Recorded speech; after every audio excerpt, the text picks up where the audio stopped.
আল্লাহর হাবিব বলেন কিয়ামতের কঠিন ময়দানে এত বড় কঠিন হবে, এত বড় ভয়াবহ হবে, কেউ কারো দিকে তাকাবে না। পয়গম্বর কাগায় উলঙ্গ হয়ে হাসরের ময়দানে উপস্থিত। আল্লাহু আকবার। পায়ে জুতা থাকবে না, গায়ে কাপড় থাকবে না, এমন অবস্থায় কিয়ামতের ময়দানে উপস্থিত হবে। আম্মা জান কয়, পয়গম্বর এই যদি হয়, সবাই যদি উলঙ্গ থাকে, একজন আরেকজনের লজ্জাস্থানের দিকে তাকাবে। পয়গম্বর কয়, আয়েশা রে, না না, এই অবস্থা থাকবে না, কেউ কারো খবর নেওয়ার সুযোগ থাকবে না। সূর্যটা মাথার উপর চলে আসবে, জমিনটা তামা হয়ে যাবে। সকল নবীদের একটাই স্লোগান, নফসি নফসি নফসি, কেউ কারো দিকে তাকাবে না। একদিক দিয়ে আল্লাহ হুঙ্কার ছেড়ে বলবেন, লিমানিল মুলকুল ইয়াউম, লিমানিল মুলকুল ইয়াউম, আজকের রাজত্ব কার? কেউ কোনো জবাব দেবে না, সবাই শুধু থরথর করে কাঁপতে থাকবে। আল্লাহু আকবার। আরেক দিক দিয়া জাহান্নাম, ইউতাবি জাহান্নাম ইয়াউমাল কিয়ামা লাহা সাবউনা আলফু যাবাব। কঠিন দিন হবে, জাহান্নাম তার সর্বশক্তি নিয়ে হাত ডাক মারবে। আল্লাহরে বলবে, আল্লাহ তুমি না কইছো একদিন আমার পেট ভরাইবা, দাও দাও দাও, খাবার দাও, এখন আমার পেট ভরে নাই। আল্লাহু আকবার।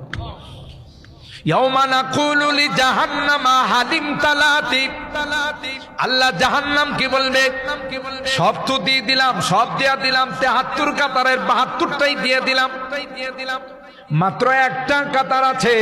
জাহান্নাম কি বলবে, হালিম তালাতি, তোমার পেট এখনো ভরে না। জাহান্নাম বলবে, হাল মিন মাজিদ, না না, এখনো আমার পেট ভরে নাই, আরো থাকলে দাও রে। ৭০,০০০ লাগাম দিয়া জাহান্নামকে আল্লাহ আটকাই রাখবে। এক একটা লাগামে ৭০,০০০ ফেরেশতা ধরে রাখবে। আল্লাহু আকবার। দলে দলে নবীদের কাছে যাবে, সুপারিশ করুন, আর সহ্য হয় না, আর পারি না। আল্লাহর কাছে মেহেরবানি করে বলুন গো, আল্লাহ পাক যেন আমাদের হিসাব নিকাশ শুরু করে দেন। হযরতে আদম বলবেন, নফসি নফসি, আমার দ্বারা সম্ভব নয়। আমি যদি সুপারিশ করার জন্য যাই, আল্লাহ পাক যদি আমাকে বলে, আদম না করেছিলাম কি জন্য তুমি খাইলাম, আমার কোনো জবাব থাকবে না। আমি তখন অপারগ হয়ে যাব, না রে না, আমি আল্লাহর কাছে সুপারিশের জন্য যাইতে পারবো না।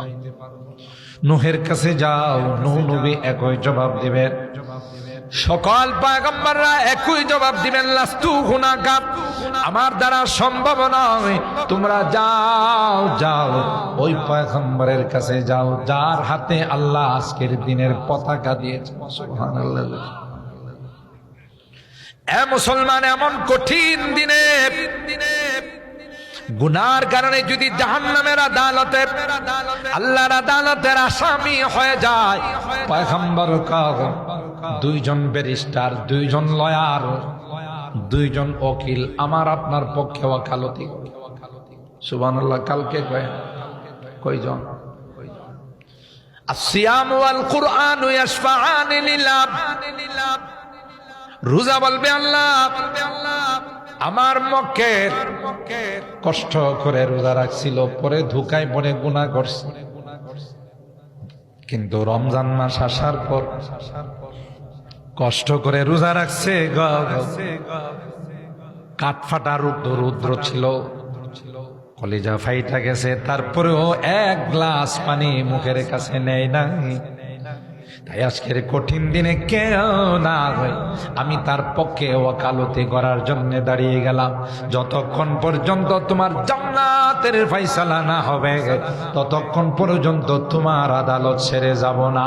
আল্লাহু আকবার। আরেক দিক দিয়ে আরেকজন ব্যারিস্টার বলবে, মহামান্য আদালত, আমার মক্কেল দিনের বেলায় রোজা রাখছে, সারাদিন কষ্ট করে কৃষি কাজ করছি, দোকানে ব্যবসা করছে, অফিসিয়াল ডিউটি করছে। মনটা চাইছিল ইফতারির পর একটু শুইবে, কিন্তু না না, ঘুমায় না, তাড়াতাড়ি করে পাগলের মতো মসজিদে চলে গেছে।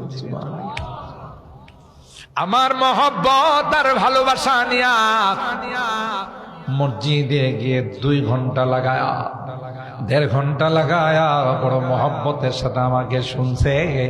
আমি রাত্রে ঘুমাইতে দেই না, আবার সাহারির সময় উঠে গেছি।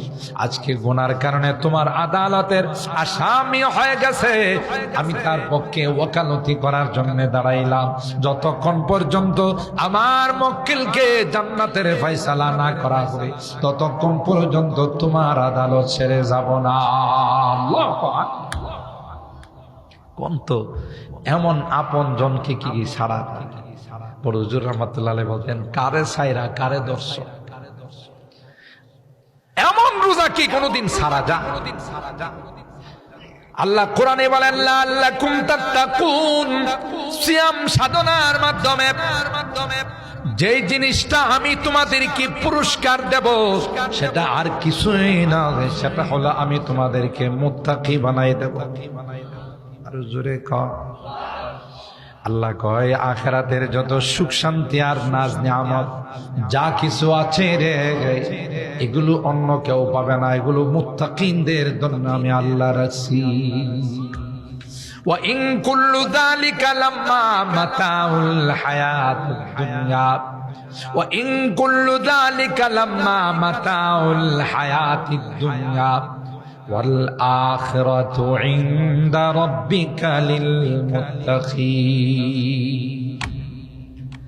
আখিরাত শুধু মুত্তাকিনের জন্য। একটু আগায় যান, প্যান্ডেল ভরে গেছে আলহামদুলিল্লাহ। এই সামনের ফাঁকা জায়গাগুলো পূরণ করেন, না হলে কিন্তু মিস্টার কয় না, কে বসবে মিস্টার।